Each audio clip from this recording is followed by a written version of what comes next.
അഭിനയിക്കുക, ഒരു സിനിമ ചെയ്യുക എന്നുള്ളത് എന്റെ വലിയൊരു ആഗ്രഹമായിരുന്നു. പടമിറക്കി, അത്രേ ഉള്ളൂ. അപ്പൊ എന്റെ ആഗ്രഹം നടത്തി വരുത്തി. ഇതാണ് തൊലിക്കട്ടിയുടെ ഒരു ഭാഗം. മറ്റൊരു ഭാഗം എന്താണെന്ന് വെച്ച് കഴിഞ്ഞാൽ, ഞാൻ ചെറുപ്പത്തിൽ ഗാന്ധിയൻ ഫിലോസഫി ഒരുപാട് വായിക്കാറുണ്ട്.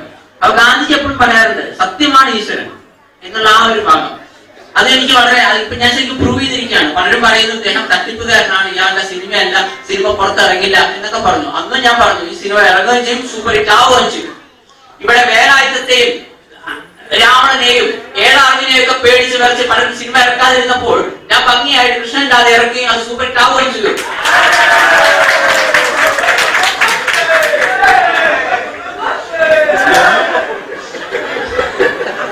സെൽഫ് കോൺഫിഡൻസ്, നമുക്ക് നമ്മളിലുള്ള വിശ്വാസം. മറ്റൊരു മലയാള ഭാഷയിൽ പറഞ്ഞാൽ ഉളുപ്പ് എന്നൊരു സാധനം. നമുക്ക് നമ്മളുടെ വർക്കിൽ, നമ്മളുടെ മലയാള കാര്യങ്ങളിൽ നമ്മൾക്ക് ചെയ്യുന്നതിൽ നമ്മൾ വിജയിച്ചിരിക്കുന്നുള്ള തോന്നൽ, ആ കോൺഫിഡൻസ് ആണ് നമുക്ക് വേണ്ടത്.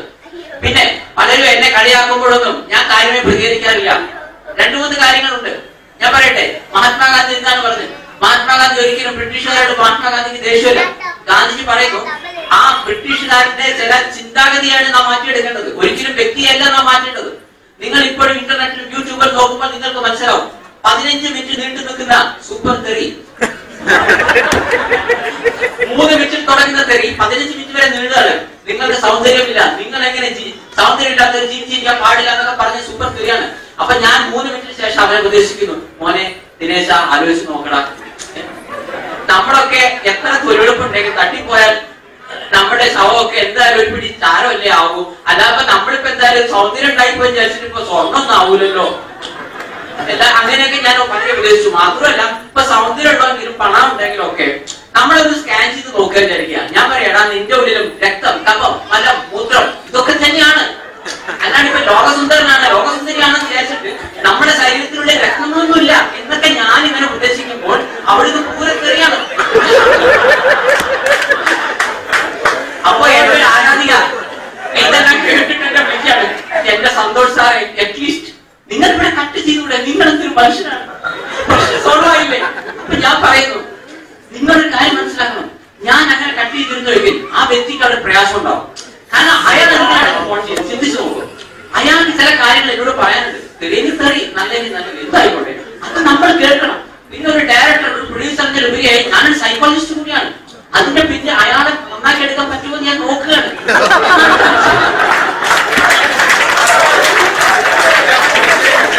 അതിന് 15 മിനിറ്റ് കഴിഞ്ഞിട്ട് ഞാനല്ല കട്ട് ചെയ്തത്, അത് IST കോൾ ആയതുകൊണ്ട് അയാളുടെ പൈസ മുഴുവൻ തീർന്നപ്പോ കട്ടായതാണ്.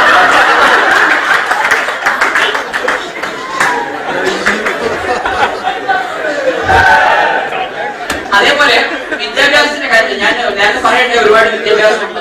അതും ജാതകത്തിൽ ലക്ഷ്മി സരസ്വതി രാജകമുണ്ട്. 9ാം ഭാഗ്യവനായ ചൊവ്വയും ഭാഗ്യകാരകനായ ശുക്രനും ഉച്ചത്തിൽ നിൽക്കുന്നു. അങ്ങനെയാണ് ഈ ലക്ഷ്മി സരസ്വതി രാജകം കിട്ടുന്നത്. അപ്പോഴേ അച്ഛൻ എന്നോട് പറഞ്ഞിട്ടുണ്ട്, ഭഗവത്ഗീതയിലെ ഒരു ശ്ലോകം പറഞ്ഞു, എപ്പോഴും എന്നെ ഓർമ്മിക്കാറുണ്ട്, മോനെ ഈ വിദ്യാഭ്യാസവും പണവും ഉള്ളവൻ എപ്പോഴും പൊതുവിൽ അഹങ്കാരിയാണുള്ള സ്ഥലങ്ങൾ കൂടുതലാണ്. എന്റെ മോൻ അങ്ങനെ ആവരുത്. വിദ്യാ വിനയ സമ്പന്നെ ബ്രാഹ്മണോക വിഹസ്തിനി സുനീചേരിച്ച ഭാഗേത പണ്ഡിതാ സമദർശിന. അച്ഛൻ എന്നോട് പറഞ്ഞു, മോനെ ഒരു വിദ്യാഭ്യാസം ഉള്ളവൻ വിനയം വേണം, ജാടയല്ല വേണ്ടത്. ഞാൻ അങ്ങനെ ഒന്നും കേൾപ്പില്ല. എനിവേ എത്രമാത്രം എനിക്ക് പ്രായോഗികമാക്കാൻ പറ്റുന്നല്ല. പക്ഷെ ഞാൻ പറയുന്നു, അച്ഛൻ എന്നോട് പറഞ്ഞൊരു പോയിന്റ്, നീ ഒരു ഡോക്ടർ ആവാം, നീ ഒരു എഞ്ചിനീയർ ആവാം, നീ ഒരു ഡയറക്ടർ ആവാം, ആദ്യം അവർ നല്ലൊരു മനുഷ്യനാവാം. That is important. ഒരു നല്ലൊരു മനുഷ്യനെ മാത്രമേ നല്ലൊരു ഡയറക്ടർ ആവാൻ പറ്റൂ. അങ്ങനെ ഒരു ഡയറക്ടർ മാത്രമേ ഒരു സമൂഹത്തിൽ എന്തെങ്കിലും ഒരു ചെറിയ മെസ്സേജ് കൊടുക്കാൻ പറ്റും. ഒരു നല്ലൊരു മനുഷ്യനാണെങ്കിൽ മാത്രമേ നമുക്ക് നല്ലൊരു ഡോക്ടർ ആവാൻ പറ്റൂ, നല്ലൊരു നടനാവാൻ പറ്റൂ. അതുകൊണ്ട് ഈ സമൂഹത്തിന്റെ കാര്യമുള്ളൂ, അല്ലാണ്ട് നമ്മൾ ഇവരുടെ ഒരു കാര്യമില്ല.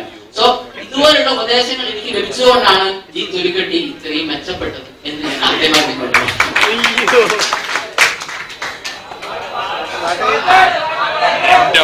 ഈ പാട്ട് എന്ന് പറയുമ്പോൾ ഞാൻ സ്ഥിരമായി പറയുന്ന ഒരു നമ്പറാണ്. നേരത്തെ മനസ്സാരെല്ലാം പറഞ്ഞിട്ടുണ്ട്, നമ്മൾ രക്ഷപ്പെട്ടു പോകുന്നൊരു രാത്രി ശിവരാത്രി ഒരു കാമാശയൊക്കെയാണ്. പക്ഷെ ആശ്രമാന്തരീക്ഷത്തിൽ എങ്ങനെ പാടും? അതുകൊണ്ട് ആശ്രമ അന്തരീക്ഷത്തിനനുസരിച്ച് പാട്ട് ഞാൻ പാടാം, അതേ നടക്കും. കള്ളക്കണ്ണൻ രാധയുമായി വന്നു ചേർന്ന് കാവത്തിയാറ്റിൽ കുടിക്കുന്നേരം വന്നു കൊണ്ടുകൂടി കണ്ണൻ താനെന്ന കണ്ണാനെ തലേ കണ്ണൻ താനെന്ന കണ്ണാനെ കണ്ണൻ താനെന്ന കണ്ണാനെ തലേ കണ്ണൻ താനെന്ന കണ്ണാനെ ഗോകുലനാഥനായി കള്ളക്കണ്ണൻ രാധയും നായകന്മാർ വന്ന് കൂട്ടുകൂടി. ഇതേപോലെ ഈ പാടുന്നതിന് എനിക്ക് ഞാനൊരു ഗായകനൊന്നുമല്ല, ആദ്യമായിട്ട് ഞാൻ പറയാണ്, ഈ പാട്ടും ഈ അഭിനയമൊക്കെ ഞാൻ ബോധപൂർവം ചെയ്തതാണ്. സത്യം നിങ്ങൾ മനസ്സിലാക്കാം. കാരണം ഞാൻ മനസ്സിലാക്കുന്നു, ഞാനിപ്പോ ക്യാമറ ഒഴിച്ച് എല്ലാം ചെയ്തു, നമുക്ക് മൈക്രോഫോണൊക്കെ കിട്ടി. പക്ഷെ ഞാൻ പറയട്ടെ, ജനങ്ങൾക്കിടയിൽ നമുക്കൊരു ഗ്ലാമർ കിട്ടണമെങ്കിൽ ഒന്നുകിൽ പാടണം അല്ലെങ്കിൽ അഭിനയിക്കണം. ഇതല്ലാത്ത ആളുകൾ ജനങ്ങൾ, നമ്മൾ പുറത്തു പോയ ആരും നമ്മളെ തോൽ കിട്ടില്ല, ഫോട്ടോ എടുക്കില്ല. നമ്മളിപ്പോ 100 സിനിമ ഡയറക്ട് ചെയ്ത് സൂപ്പർ ഹിറ്റ് സിനിമ ചെയ്തപ്പോൾ ഇയാളെ പുറത്താരും അറിയില്ല. അപ്പൊ എന്നെ സുഖം പ്രശസ്തിയായിരുന്നു എനിക്ക് പ്രധാനമായിട്ടും വേണ്ടിയിരുന്നത്. അതുകൊണ്ടാണ് ഞാൻ ബോധപൂർവ്വം അഭിനയിക്കുകയും പാടുകയും ചെയ്തത്. കാരണം വെച്ചാൽ ഇപ്പൊ വേറെ ആൾ കഷ്ടപ്പെട്ട് എഴുതിയ സ്ക്രിപ്റ്റ് വേറെ ആള് കഷ്ടപ്പെട്ട് ഡയറക്ട് ചെയ്യുന്നു, വേറെ ആളുകൾ നമ്മളെ മേക്കപ്പ് ചെയ്യുന്നു. ഇതൊക്കെ ചെയ്ത് പലരും സ്വന്തം വീട് മിച്ചമൊക്കെ പണം എടുക്കുമ്പോൾ 10 ടേക്ക് എടുത്ത് അഭിനയിക്കുന്ന നടനെ മാത്രമേ ഇവിടെ ജനങ്ങൾ കൈവടി കൊടുക്കുന്നുള്ളൂ. ചിന്തിച്ചു നോക്കും നിങ്ങൾ. ഒരിക്കലും അതിന്റെ പിന്നിലുള്ള എഫർട്ട് ചെയ്യുന്ന ഒരാളെ നമുക്ക് വേണ്ട, അവരെ നമ്മൾ അറിയുന്നില്ല. അപ്പൊ എനിക്ക് മനസ്സിലായി, അഭിനയിച്ചിട്ടില്ലെങ്കിൽ നമ്മൾ പ്രശസ്തനാകില്ല. അതേപോലെ തന്നെയാണ് ഗായകരുടെ കാര്യം. ഞാൻ ആദ്യം ചെറുതാന്ന് പറയല്ല, പക്ഷെ ഞാൻ പറഞ്ഞത് ഇവിടെ പ്രശസ്തിയാണ് നിങ്ങൾ ആഗ്രഹിക്കുന്നെങ്കിൽ എന്ത് സൗണ്ട് ഉണ്ടെങ്കിൽ നിങ്ങൾ പാടണം. ഒരു കഴിവില്ലെങ്കിൽ നിങ്ങൾ അഭിനയിക്കണം. എന്നാലൊക്കെ നിങ്ങൾക്ക് രക്ഷപ്പെടാൻ പറ്റും. ഇത് ആശ്രമാന്തരീക്ഷത്തിൽ music is the name of love.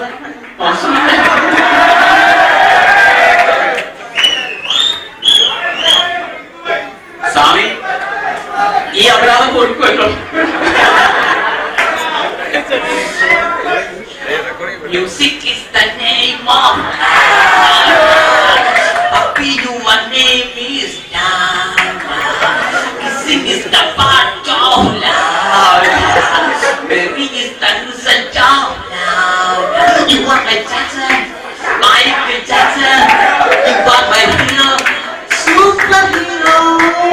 Music is the name of love. Happy your name is love. എന്റെ ജിത്തുബായി എന്ന ചോക്ലേറ്റ് ബായ് എന്നുള്ള സിനിമയിലെ ഗാനമാണ് ഞാൻ പറഞ്ഞിരിക്കുന്നത്.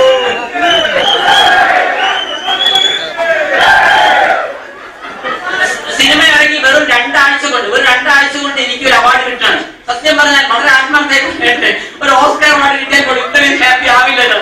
അതിലും വലിയ നിലവധിക്കുന്നില്ല ഈ അവാർഡ്. അത് ലഭിച്ചിരിക്കുന്നത് മധുസാറിന്റെ അടുത്ത്. ഞാൻ സാറിനോട് പറയാം, സാറേ ഞാൻ പൊട്ടി വിടർന്നിട്ടില്ല, പൊട്ടിയിട്ടേ ഉള്ളൂ. അപ്പോൾ തന്നെ സാറിന്റെ ഒരു അവാർഡ് എനിക്ക് അടിച്ചു മാറ്റാനായി.